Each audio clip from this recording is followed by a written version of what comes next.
दोस्तों आज की इस वीडियो में हम कक्षा 12वीं भौतिक शास्त्र फिजिक्स में अध्याय 7 प्रत्यावर्ती धारा चैप्टर के इंपॉर्टेंट ऑब्जेक्टिव क्वेश्चन आंसर देखने वाले हैं। महत्वपूर्ण वस्तुनिष्ठ प्रश्नोत्तर इस वीडियो में कवर करेंगे। नेक्स्ट वीडियो में इस चैप्टर के इंपॉर्टेंट क्वेश्चन आंसर कवर करा दूंगा। इससे पहले दोस्तों अध्याय 1 से लेकर अध्याय 7 तक के क्लास 12 फिजिक्स के इंपॉर्टेंट क्वेश्चन आंसर और इंपॉर्टेंट ऑब्जेक्टिव बता चुका हूँ, तो आप क्या है प्लेलिस्ट पर जाकर देख सकते हैं। Class 12 physics important question answer 2025 के नाम से प्लेलिस्ट है। प्लेलिस्ट पर जाके क्रम से देखकर आप तैयारी कर सकते हैं। तैयारी जीत की अब की बार बोर्ड एग्जाम में 95% पार के उद्देश्य से हम क्या है लगातार बेहतरीन तरीके से तैयारी कर रहे हैं।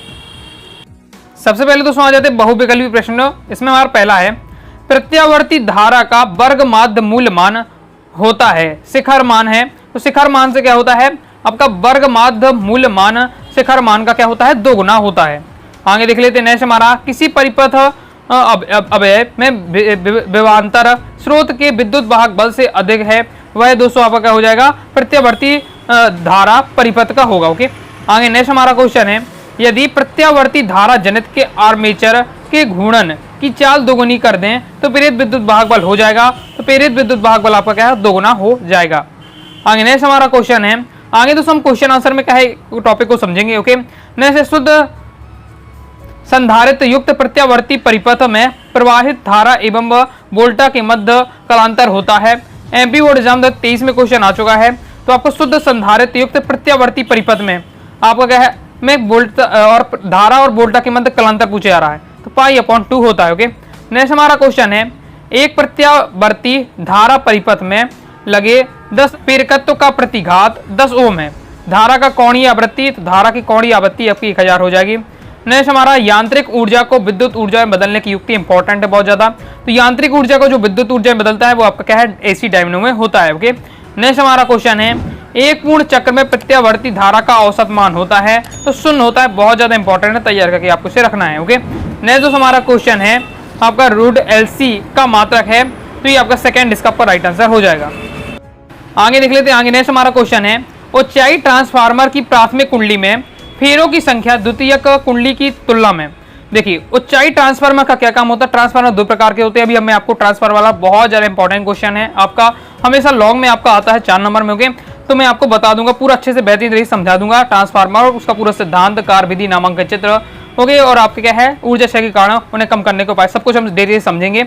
अभी आप देख लेते हैं ऊंचाई जो ट्रांसफार्मर होता है, जो आपकी प्रत्यावर्ती वोल्टा होती है उसको क्या है बढ़ाने का काम करता है। ऊंचाई यानी बढ़ाने का काम। ओके, और ऊंचाई जो ट्रांसफार्मर को घटाता है। ओके, तो अब ऊंचाई ट्रांसफार्मर में क्या है इसमें प्राथमिक कुंडली में फेरों की संख्या से द्वितीय कुंडली की तुलना में क्या हो जाती है आपकी कम होनी चाहिए। द्वितीय कुंडली में ज्यादा फेरे होते हैं और आपकी प्राथमिक कुंडली में कम होते हैं, तो वही लिखा है प्राथमिक कुंडली में फेरों की संख्या से द्वितीय कुंडली के फेरों की तुलना कम होती है। आगे देख लेते हैं। आगे नेक्स्ट दोस्तों हमारा क्वेश्चन है श्रेणी LCR परिपथ का Q गुणांक होता है, तो आपका हो जाएगा ओमेगा L/R। नेक्स्ट हमारा क्वेश्चन है ट्रांसफार्मर किस सिद्धांत पर आधारित, बहुत ज्यादा इंपॉर्टेंट है।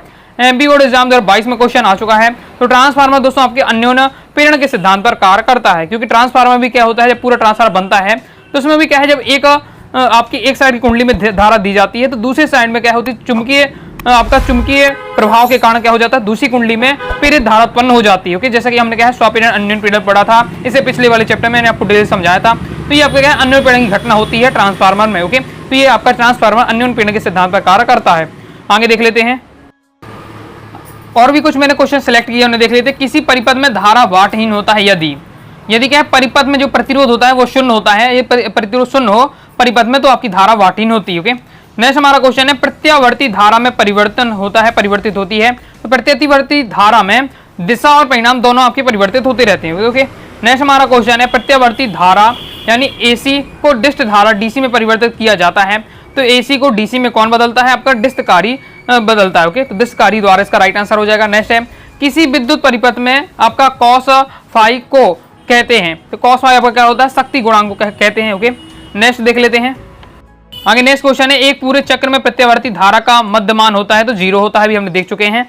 नेक्स्ट हमारा LR परिपथ में प्रतिबाधा। ओके, तो LR प्रतिपथ की जो आपकी प्रतिबाधा होगी वो क्या हो जाएगी आपका इसका राइट आंसर हो जाएगा आपका √R² अपन आपका ओमेगा स्क्वायर आपका L²। ओके, आगे देख लेते हैं। आगे नेक्स्ट हमारा क्वेश्चन है वही यंत्र जो यांत्रिक ऊर्जा को विद्युत ऊर्जा में बदलता है, तो यांत्रिक ऊर्जा को विद्युत ऊर्जा में कौन बदलता है आपका डायनेमो बदलता है। ओके, नेक्स्ट क्वेश्चन हमारा किसी ऊंचाई ट्रांसफार्मर की प्राइमरी यानी प्राथमिक और सेकेंडरी यानी द्वितीयक, तो प्राथमिक और द्वितीयक में क्रमशः N1 और N2 लपेटे गए हैं। ओके, क्या लपेटे गए हैं? इसमें तार लपेटे गए हैं, तब आपका क्या हो जाएगा?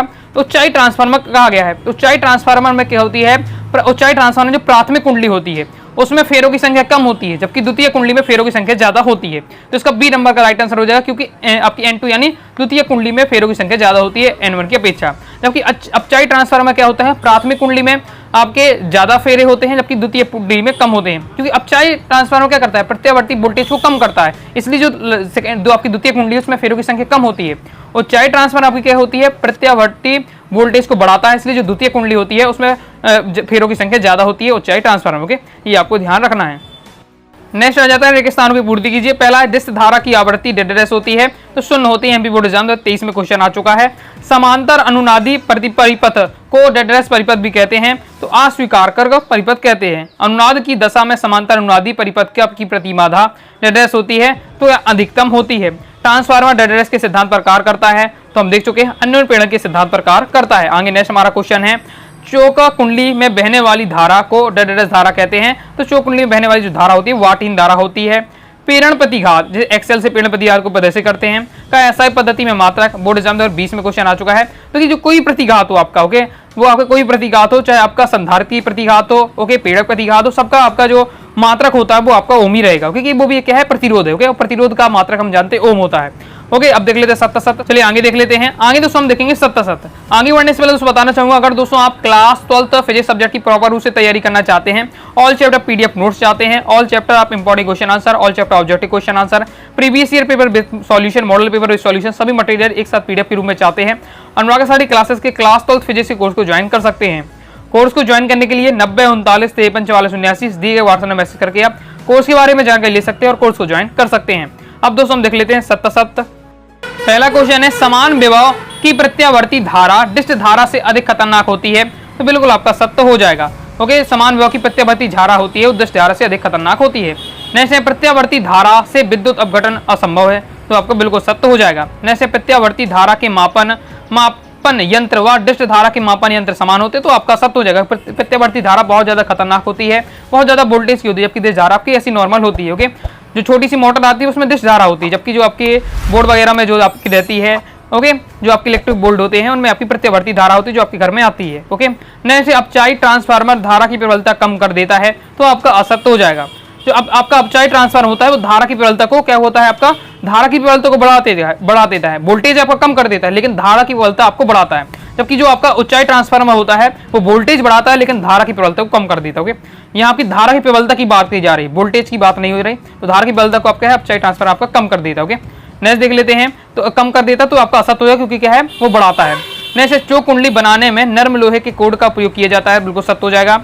एक मूर्ण चक्र में किसी प्रेरक को आपूर्त माध्य शक्ति शून्य होती है, एमपी बोर्ड एग्जाम 23 में आ चुका है, तो बिल्कुल सत्य हो जाएगा। नेक्स्ट हमारा क्वेश्चन है, अब आ जाए सही जोड़ियां। सही जोड़ियां देख लेते हैं। तो सही जोड़ी इस प्रकार से दी है, तो इन्हें आपको तैयार कर लेना है और बहुत ज्यादा इंपॉर्टेंट है। ये आपकी क्या है? प्रीवियस पेपर में कई बार इस प्रकार से आ चुकी है, तो सभी का आपको तैयार करके रखना है। पहला है हमारा पेड़ की प्रतिघात होता है, तो आपका एक्सेल इक्वल टू ओमेगा एल हो जाएगा। फिर परिमाण अनुपात का 1 से कम होता है, तो इसका हो जाएगा दोस्तों आपका किसमें होता है? अपचाई ट्रांसफार्मर में। नेक्स्ट किसी धारा के मापन यंत्र ऊष्मीय प्रभाव पर आधारित है, तो इसका दोस्तों आपका राइट आंसर होगा प्रत्यावर्ती धारा के। नेक्स्ट बाटहीन धारा के लिए, तो इसका राइट आंसर हो जाएगा दोस्तों आपका जो आपका शक्ति होती है वो 0 होती है। ओके, एलसी परिपथ के लिए अनुनाद की आवृत्ति है, तो इसका राइट आंसर आपका ये दिया हुआ है अनुनाद की आवृत्ति, इसको तैयार करके रखना है। अब देख लेते एक शब्द एक वाक्य में उत्तर। पहला है जिसमें हमारा एक प्रत्यावर्ती परिपथ में प्रेरकत्व के सिरों एवं संधारित्र के सिरों के बीच विभवांतरों में कलांतर क्या होता है?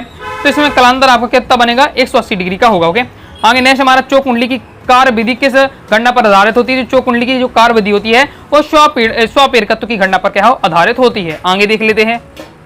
नेक्स्ट क्वेश्चन है प्रतिबाधा का विमीय सूत्र आप क्या होता है? तो प्रतिबाधा का विमीय सूत्र आपको तैयार कर लेना है, ये आपका दिया हुआ है। एसी जनरेटर के सिद्धांत पर कार्य करता है, तो विद्युत चुंबकीय प्रेरण के सिद्धांत पर आपका एसी जनरेटर काम करता है। अनुनाद की दशा में श्रेणी एलसीआर परिपथ में प्रवाहित धारा अधिकतम होती है या न्यूनतम? तो आपका क्या होती है एलसीआर परिपथ की पूछी जा रहा तो अधिकतम आपका राइट आंसर हो जाएगा। ट्रांसफार्मर का करोड़ पतले क्यों बनाए जाते हैं? तो भंवर धारा को कम करने के लिए क्या है, भंवर धारा को जो प्रभाव होता है इसे कम करने के लिए ट्रांसफार्मर के जो कोड होते हैं वो क्या है पटलित बनाए जाते हैं। अभी ट्रांसफार्मर हम क्वेश्चन आंसर में जब समझेंगे तो मैं उसमें आपको बता दूंगा। तो इस प्रकार से दोस्तों हमने इस चैप्टर के प्रत्यावर्ती धारा चैप्टर के important objective question answer cover किए हैं। इसके साथ ही आपको क्या नोट्स ले लीजिएगा, तो प्रॉपर उसे तैयारी कर लीजिएगा, तो जिससे आपको किसी प्रकार का ऑब्जेक्टिव आपसे पूछे जाए आपसे बन जाए। ओके, तो इसके नेक्स्ट वीडियो में हम क्या है क्वेश्चन आंसर कवर करेंगे। तो आइए दोस्तों आपको वीडियो पसंद आएगी, वीडियो लाइक करके सब्सक्राइब जरूर कर दीजिएगा। साथ ही दोस्तों टेलीग्राम चैनल और व्हाट्सएप चैनल को ज्वाइन कर लीजिएगा। मिलते हैं नेक्स्ट वीडियो में, तब तक के लिए बाय बाय।